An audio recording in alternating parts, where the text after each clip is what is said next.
Hello, my name is Suzanne. If you're new to my astrology channel, or if you're already a subscriber, I'm re-recording a presentation that I put together in 2021 when I was fairly new in my astrological journey. I started this channel because I was pulled into astrology, basically, during my Uranus opposition. And I was really excited to share the knowledge that I had learned in my early astrological journey, but also based on my own life experience, because I didn't really find a lot on YouTube about these midlife transits. Since then, I'm sure there are a lot more videos about the midlife transits, but I wanted to put together this presentation. It's an overview of the midlife transits, and then I'm going to be launching a series of videos that kind of goes deeper into each of the transits, and we'll look at human design charts and astrology charts. So if you're interested in this topic, I would encourage you to subscribe to this channel. And if you enjoy this video, it'd be great if you could hit the like button, because it helps the algorithm kind of go out and present this channel to other people who might be interested in this topic as well. So a little bit about me. Again, my name is Suzanne, and I have been studying astrology really intensely since 2020. I started to really need some support, basically, in my midlife journey. Started with a Chiron class with Astro Butterfly, and then started studying more and more intensively. I have taken a 2-year intensive course on evolutionary astrology. I took a horary astrology course, and I'm a certified PAA level 1 astrologer. I love astrology. I love human design because I'm a lifelong student and I love to learn. And these modalities have helped me tremendously throughout this period of my life. And I am oriented to help other people. And I love to explore these, struggles that we all have. And I think astrology and human design is a great tool to be able to help us navigate these periods of our life when we're not sure what's happening to us. We're not sure what's happening to our relationships and the people around us. And I think just using these tools as a way to help us understand our experience and understand others, there's just nothing better. I have been through a therapy since my younger years, since college, and I was always trying to figure out things to help me navigate periods or help me navigate out of some of the traumas that I had experienced when I was a young girl. And I think it was only when I started to really learn about astrology that I've been able to fast track some of the things I needed to learn to really advance through some of the life struggles that I was going through. So I hope you get something out of these presentations. And if you want to learn more about what I do and how I can help you, I will leave some information below. So let's just dive in. So I wanted to first to talk about some of the inspiration that I've received when I was putting together this presentation. First and foremost, the person that really caught my attention and made me, it pulled me in. He really pulled me into astrology was Jeffrey Wolf Green. I discovered him early on in my journey, and I quickly just basically read everything and watched everything I could of him talking about astrology. His Pluto books are just out of this world. I refer to them often. And I just love his depth of experience with history and his theory about the evolution of the soul. So he is a great influence on me. I also had some inspiration from Stephen Forrest. There was one particular quote that he has that I like to bring up when I'm presenting this, which is, the world has a self-improvement plan for you, and it's always about becoming different than who you really are. I think that's a great description about our journey, and specifically this time when we start questioning what it is that we are trying to become. Are we trying to become like everybody else around us? Are we seeking approval from our peer group? Or are we trying to become more like ourselves? And so that really touched me, that quote. And the third person that inspired me when I was putting together this presentation was a book that I got early on in my process, which is Midlife is Not a Crisis by Virginia Bell. And she brings, kind of the feminine perspective to this journey, which I think is really important, especially because when I was growing up, this midlife period, which is called the midlife crisis by everybody else, I only really understood it from the male perspective. It was basically when males would, from my vantage point, I heard about it from males, ditching their wives and going after their younger girlfriends, basically, or getting a sports car or something silly like that as a response to this period of time. I didn't really understand what this period of time was until I started to experience it myself. But from a woman's perspective, there wasn't any women role models at that time when I was growing up, or that I experienced. I grew up in a really conservative environment, an evangelical Christian environment. And I know that there's a lot more role models, thankfully, today of women kind of stepping forward. And I've had some inspiration just recently from some of those women. And I really enjoy hearing from them, like Paulina Prytzikova, as one specific person who's been out in the world really taking up the leadership to talk about difficult changes that women go through during this time, which nobody really talks about, especially from her experience as a model and the ways that she's had to embrace her age as a role model. It's been really inspiring. So basically, when I heard this quote, "The world has a self-improvement plan for you," from Stephen Forrest, I was like, yeah, when I look back, I really was driven by, wanting to discover something special about myself. What is it that makes me unique? But it was really based on, what is it that the outside world thinks is unique about me? So it was mainly, I was driven to prove something to others so that others could see something special about me. I'm an Enneagram 4. I'm an Aquarius sun. Makes complete sense that I would want to go out and, find that uniqueness about me. But the funny thing is that it's not about trying to model some outer behavior or get approval from somebody else about who you are. It's really about an internal process, differentiating, and not so much about outer approval. But I really didn't know this. So, they say from your Saturn return, you're really, going out into the world, or most of us are going out into the world and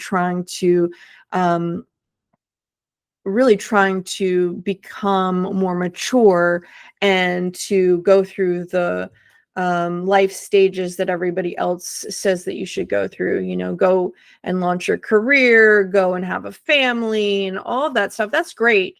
There's nothing wrong with that, but it's always, kind of conforming to what our peer group kind of says is important to us.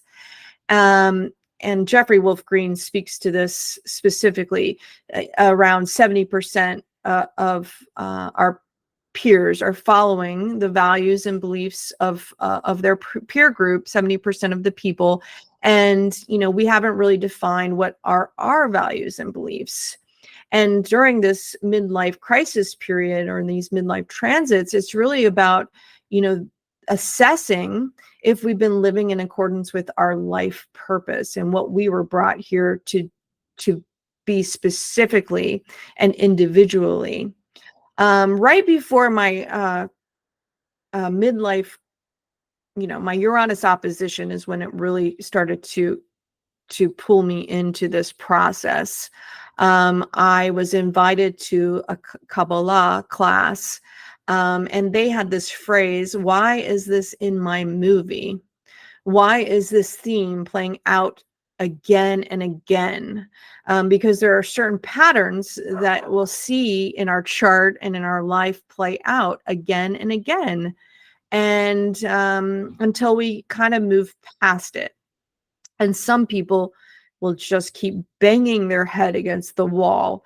And the pattern changes slightly. So sometimes you don't get it right away. But basically, the definition of crazy is doing the same thing over and over again and getting the same result. And sometimes people never get past that, banging their head against the wall. They'll blame others, or, they'll kind of revert inward, and they never kind of get past or transition outside of that pattern. And so this is a time when we can all heal and transform the wounds that keep us locked in patterns. It's a time to embrace our shadow. And some people will, of course, stay stuck because they can't see a way out. And for me, specifically, I have a Pluto retrograde in my chart, and Pluto retrogrades, it takes us longer to really understand. We're looking for role models to emulate. We're trying to prove ourselves to the collective. And then it's later in life that we discover, oh, there's nobody out there that's going to emulate what we internally need to experience. So basically, if you've been living your life where your values and beliefs are merely an extension of your peer group, this will be an opportunity to redefine your identity and life direction. And whatever your childhood wounds you haven't dealt with will resurface during this time. It's true. This is an opportunity to heal and transform those wounds, a time to embrace our shadows and live as a fully integrated person. So what I'm going to start with is before the Uranus opposition, which is the Pluto Square. And this happens, not too far into after our Saturn return, but it's kind of like that period of time when we settle in to doing something that after our Saturn return kind of brings us into becoming more responsible for our life. It's sometimes when we start advancing in our careers, we start pairing up, we start having children, we start buying homes, we start kind of settling into what the collective has said, these are the things that we need to do in our lives. And then during our Pluto Square, which happens between 36 and 45, it's basically a time when we're confronting certain parts of ourselves that have been repressed and ignored. Pluto's job is to bring up those parts, all of these broken and abandoned parts of ourselves that are buried in our unconscious. For me, that was specifically, because Pluto is in my 12th house. And so a lot of what's hidden in our unconscious comes up. It's our shadow. And we can't change something unless we're aware of it. And so oftentimes, spiritual modalities will, or they encourage this kind of what they call passenger consciousness. And it is a way for us to really become aware of these different parts of ourselves that we project on others, that we deny about ourselves. And there's so much that happens during this time, which I'll go into a little bit more as I'm putting together the more in-depth presentations on this. But I've seen this actually. I started to practice passenger consciousness in 2019 is when I really started to practice it with Gurdjieff, with the Gurdjieff work. I went to a church that, as part of their church, which was called what was it called? It was like Conscious Harmony, something really weird like that. I wouldn't have normally gone, except I was invited to it. And it really actually helped me to come back to the roots of Christianity, because it's been so distorted in our world, and find some healing around those roots. But they used Gurdjieff, and as well as what they call, what was it called? I'm going to forget this, but it was basically a meditation technique, which was brought in by a Catholic priest, and it's called centering prayer. And it's basically kind of like a meditation technique, which is based on, I can't remember, I'm never going to remember these names because I have a hard time with my memory recall. But it's transcendental meditation. It's similar to that, where you use a word, and in centering prayer, they use a sacred word, they call it. And it's a way to get you into the meditation. A lot of the times people have different types of meditations, and the breath meditation, I actually practiced this early on, never worked for me. I could never get meditation to work. But then once I started with this centering prayer, I was able to get into the meditation. I don't even say any words. It's just basically watching myself for 20 minutes. It's calming the mind and watching my mind and what the mind tapes are about. But practicing passenger consciousness has been truly helpful for me, because a lot of people think that they know what's going on in their mind, but they really don't, because our mind is devious. I would say sometimes we hide parts of ourselves. It's only through my experience in this journey and my experience watching others that I've really, really understood this at a deeper level, the projections that we have, the complaints that we have about other people. If you really tap into watching yourself and kind of the patterns that you see in yourself, and usually they're directed outwards a lot of the times. And it's basically those patterns that we see in other people are really about ourselves more than they're about other people. Anyway, it's our shadow. We can't change something unless we're aware of it. So often when Pluto is involved, our life is upended. We go through a figurative death, and a new seed is planted. So we have the opportunity to rebuild our foundation, a new, healthier, and stronger foundation. It's basically described as the phoenix rising. And so when we're newly, when we have these aspects, especially the square, because it's a tense aspect, and it really depends on your specific chart and how that plays out. But it's bringing into our conscious awareness something. It's bringing it in. It's decimating parts of our lives so that we can build on a stronger foundation. We're forced to confront what needs to be transformed so that we have an opportunity to step more into our personal power. It's an opportunity to leave behind old patterns that aren't working for us anymore. So so this is an earlier process that starts, our midlife journey.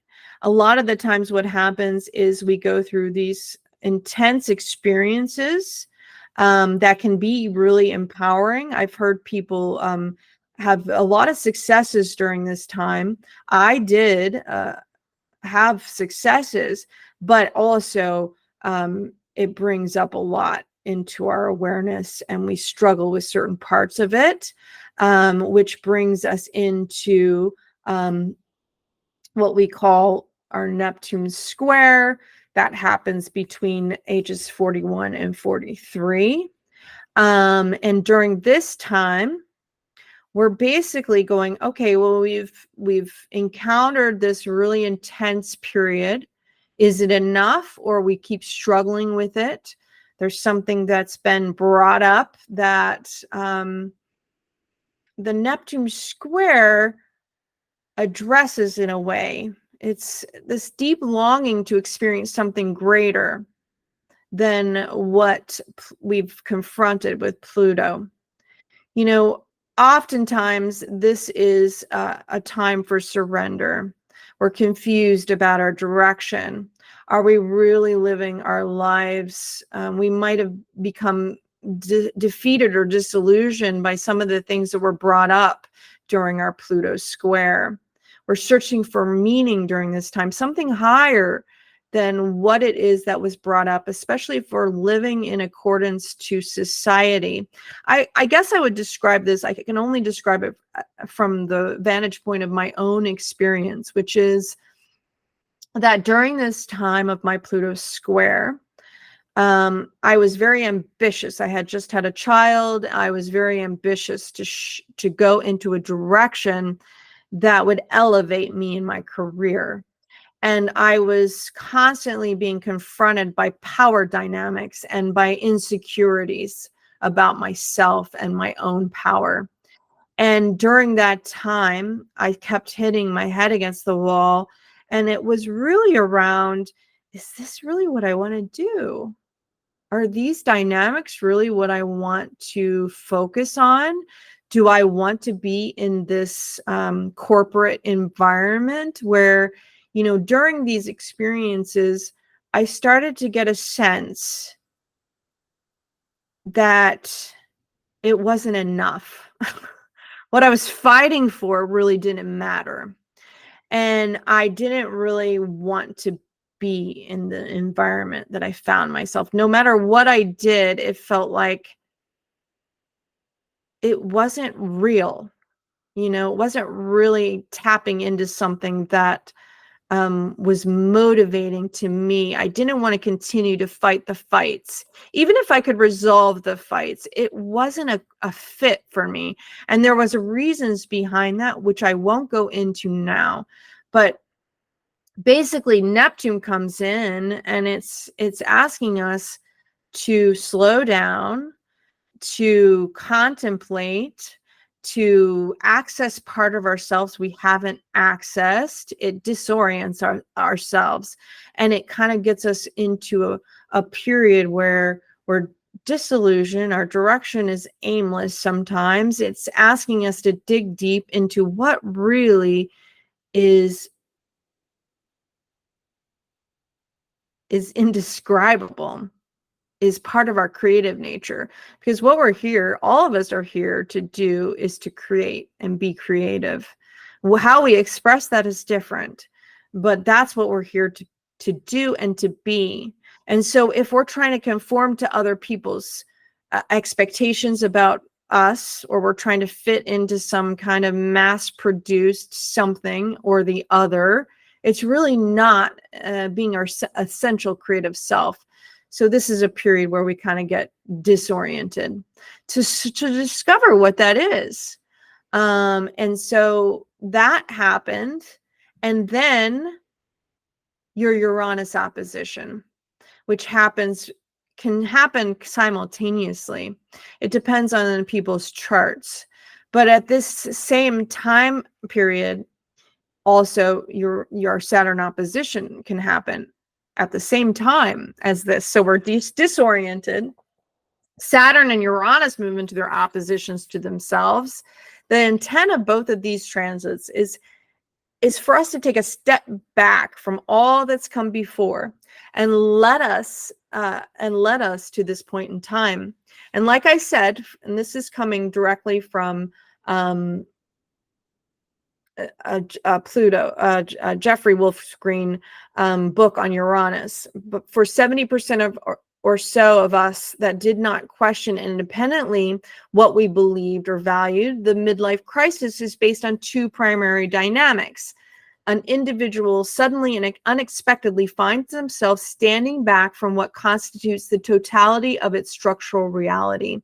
This detachment induces and increases the restlessness, irritability, desire to be free from one's existing obligations and duties, a desire to change many aspects of one's life, which intensifies and is ultimately suppressed in most because of the nature of one's obligations and duties.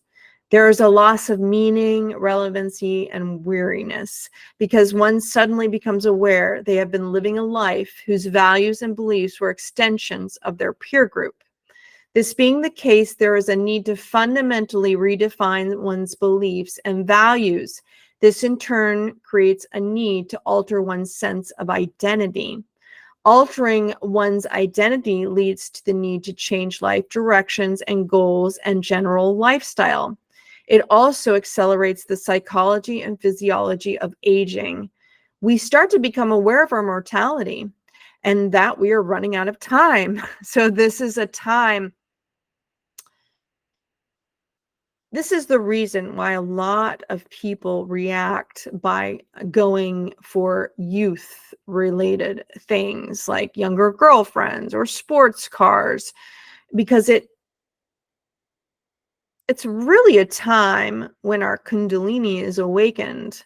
It can be kind of sexually charged in a way because your body is reacting to the changes that are going on. In a woman, this is kind of setting a stage for our midlife change, basically. So it's like, oh, hurry up, spend all your your sperm and your eggs, before you run out. Is basically an alert system. Hey, wait, we don't have that much time, so let's speed it up. Let's go out and make some more kids before it's too late. Let's, it's not just kids, but it's the natural drives in us to produce, basically our fertility, which extends beyond kids. But that's what our genes are trying to establish. Oh my God, we're running out of time. If you haven't had children, a lot of people during this time is like, oh my God, I've got to have children. I've got to pair up.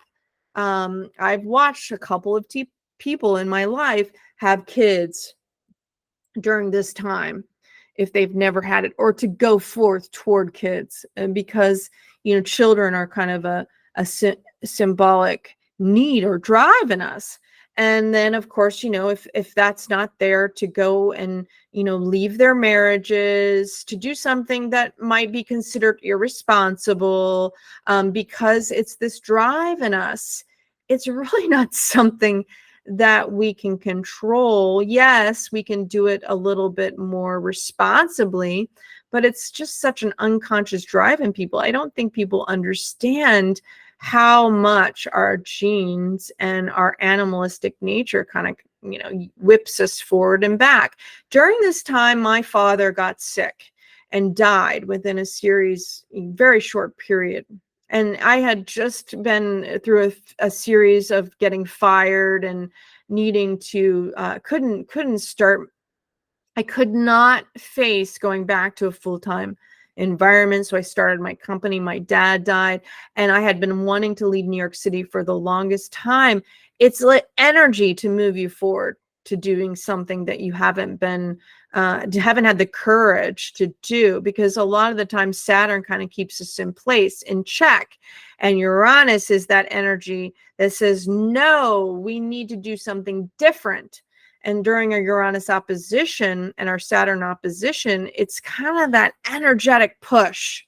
And that's what gets us out of our patterning, our usual patterning that keeps us safe and doesn't want us to rock the boat. So we do these daring things. And then some people, because of Saturn's influence, they're too scared and they don't do all of these things that will push them forward. And sometimes people, because of that, their health disintegrates.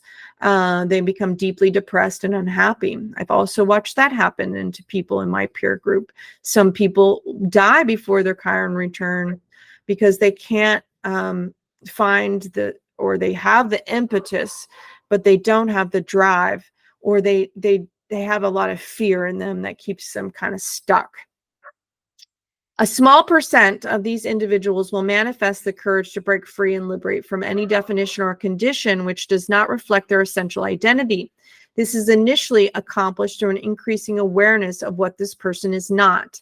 This awareness will promote desires to experiment with new ideas, experiences, and people that symbolize realities outside of the status quo, or Saturn. And so Uranus comes in to upend us, and Saturn's opposition is basically the dance between that. There's a lot of cycles that happen beyond these oppositions, but this is a major one where there's an external challenge, there's a life lesson, you're searching for your human self, they say, in the Saturn opposition. And because it happened so near around the Uranus opposition for people, it happened basically, I think my Uranus opposition happened in 2018, and then Saturn came in 2019. I moved, and my son had something that made me have to pay attention to my responsibilities, and there was a struggle between Uranus and Saturn during that time. So I won't go into too much detail about Saturn opposition because it was such a similar timing, but I will during my deep dives into the different cycles. And then after that is our Jupiter return that happens. And our Jupiter return happens every 12 years, but at this period, it kind of is in between all of these other really challenging aspects. And our Jupiter return, it's not all roses, because Jupiter is about growth and expansion. And if we overexpand, it can bring about some consequences based on that expansion. But our Jupiter return happens during age 48, right before our Chiron return. And it's really about committing oneself to this new vision of the future or not. It can bring mentors or teachers into your life. And I really loved this quote from the book that I told you about, which is Midlife is Not a Crisis. She brings it in from David White. Anything or anyone who does not bring you alive is too small for you. So this really is a time when we're tested. Is this the direction that we're heading? And is this bringing us to a point of aliveness, and it's kind of that juxtaposition between Saturn and Uranus. Jupiter is basically there to help us expand and grow, but when we grow too much, Saturn is there to put us back in line, which I think was a good description of what happened to me. And I'm not going to go too much into that here, but there's this expansion and this wanting to go really quickly in this new direction. And then Saturn kind of comes in and says, wait, even though Saturn opposition came in after, right before, or a lot before this, it still has its influence because of the cycles. I'm not going to go into that specifically here, but when we expand, sometimes things expand too much and we have to take a step back. We also get lessons from that and teachers that come in, and it doesn't have to be formal teachers. To me, everybody's a teacher. Everybody's a teacher that comes into my life.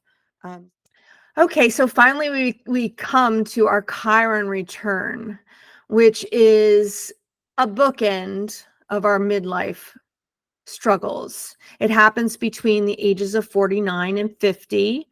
I had my first hit in May basically all of these cycles happen over a span of about a year.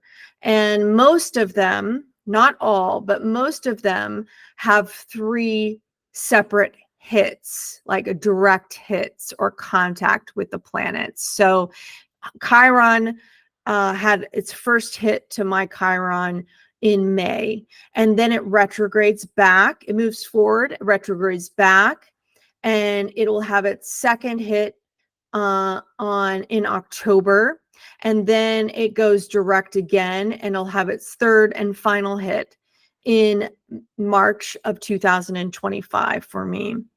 But I would say I've experienced that first hit, and I can kind of understand and grasp what it means a lot more than I was able to when I first started this journey. I actually first started this journey with a Chiron class. And even though we analyzed our Chiron wound and I intellectually understood it, as my friend Seal Stambro said, it's a pre-verbal experience. So if you look at this image to the left, you can kind of grasp a little bit more about what it means, but I'm going to walk you through the ways that it orbits the Earth and the ways it's symbolic of our society. Basically, we come in to an environment, into a society that has certain laws and restrictions based on the generations that we're born into. And you see Mars is outside of the Earth's orbit. It's just outside, it's very close still, and it's before the asteroid belt that separates it from the outer planets, which is Jupiter, Saturn, Uranus, and Pluto. And you see Chiron there is kind of in an orbit. It orbits between Jupiter, Saturn, and Uranus. And in the book about Chiron, it's called The Rainbow Bridge. It's a very great book if you want to learn more about Chiron. It talks about this concept a little bit more in depth. And I'll go into it more in depth in each of the cycle videos. But basically what you see here is Mars is our ambition to go out into society, our ambition to accomplish certain things in our society that we're born into. And Jupiter is basically connecting us to society. It's our, some people call it the laws of society, but you could also see it as kind of the niceties, you know, the ways that we go out and expand according to society and their laws and our own personal laws. And what does that look like to join into community and be part of a community? And then Saturn is basically the border of that, like the limitations, the restrictions, the obligations of society. It's some people call it karma too. It's basically the direct effect of our actions we'll feel with Saturn and its limitations. And Chiron is a bridge between that and Uranus, which is basically wanting to birth something new, wanting to go outside of society's constraints and evolve. That's symbolic of evolution outside of our generational constraints. And when we come into a family, we're coming into a generational system, and they call Chiron sometimes this generational wound. Because we are coming into a family that's had certain experiences with society and the restrictions of their lives on society. And it's not something that's really talked about. You see, you just come in and you kind of feel it. You kind of feel the restrictions that your parents have and the sacrifices that they've made for you. And then they condition you according to their own restrictions. And obviously we go through periods of rebellion, which is all about the Saturn, Jupiter, and Uranus cycles in our life. But basically Chiron is a time that it's an opportunity to make peace with ourselves. to come to terms with our failures, to forgive ourselves for what we haven't accomplished. And it is a time to teach us that we can be a hero of our own journey, and not who we thought we would be, because there's a lot of expectations based on society, but who we really truly are. And coming to terms with that can be very healing. And then we have the opportunity to teach that to others. Basically, it's considered, you probably heard this a lot. It's called the wounded healer. It acts as a bridge between the serious, restricting personal energy of Saturn and the revolutionary, liberating collective spirit of Uranus. Chiron is the alchemy. Depending on where it sits in your chart, you are either going from chaos to order or vice versa. I will go into this more in our in-depth presentation of Chiron. Its connection from our human intelligence and our animal instincts. Basically, human design talks about this a lot. We've evolved as a human species in a way that, we have this self-reflected consciousness, and it, a lot of people bring in and make worship of the mind and the capacities of the mind and the rational mind specifically. But we still have this animal part of ourselves with all of the instincts that go with that. And people oftentimes will make the animal part of ourselves, they'll demonize it, whereas they will worship the mind. And that's basically where we're at today. And it's become very much distorted because we've created such a separation between our rational mind, which has its own trips and restrictions and prisons, between that and our cosmic self, our spiritual self, our animal self, which does not have to be as demonized as it is. There's something much more holy about who we are, from an intuitive place, from a spiritual place. And it's all about bringing more awareness to those different parts of ourselves instead of separating them.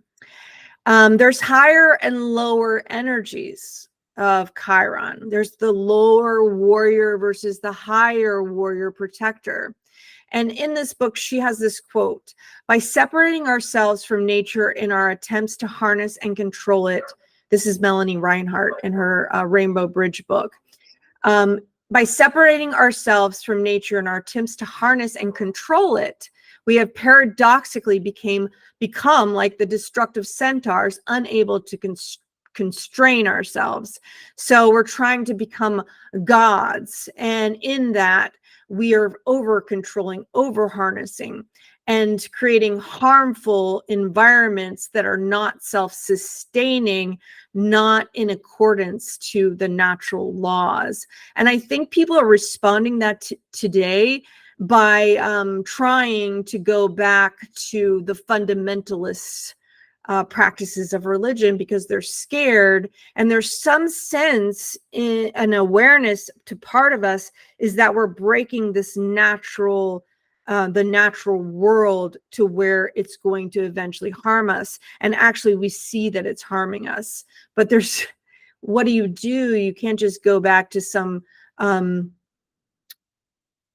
old ways of doing things, especially if those old ways are fundamentalist ways, because they're not even capturing the spirit of the origins of spirituality. It's more about bringing society's laws and restrictions back. That's not going to solve anything. So we're really having this Chiron journey as a collective. And especially in the US, you'll see that Chiron just had its one of its returns just recently too, like a couple of months before my Chiron return, which is interesting. But I love the exploration of Chiron and Uranus and Saturn. Basically, I talked about this in the Heretic Sisters episode, which I have a Heretic Sisters podcast, which I'll also link below. But we talked about the 7-year cycles, and Chiron is definitely, it's between it's the 7th cycle of 7 years, which is very interesting. And I'll talk a little bit more about that. There's all of these cycles. Astrology is basically a study of cycles. And there are different ways that we experience the cycles. And this is how we evolve. And the human design system was really built upon these types of cycles. Specifically, it all boils down to the moon. And we'll talk about that more extensively when I go into the cycles. But that's it. That's what I wanted to cover today. And like I said, over the coming weeks, I will be launching specific videos on each of these cycles so that we can go in depth. And I hope that you got something out of this. And again, I hope you subscribe so you can check out those future videos. And yeah, if you want to reach out to me, I'll have my contact information below. Thank you so much. Talk to you later.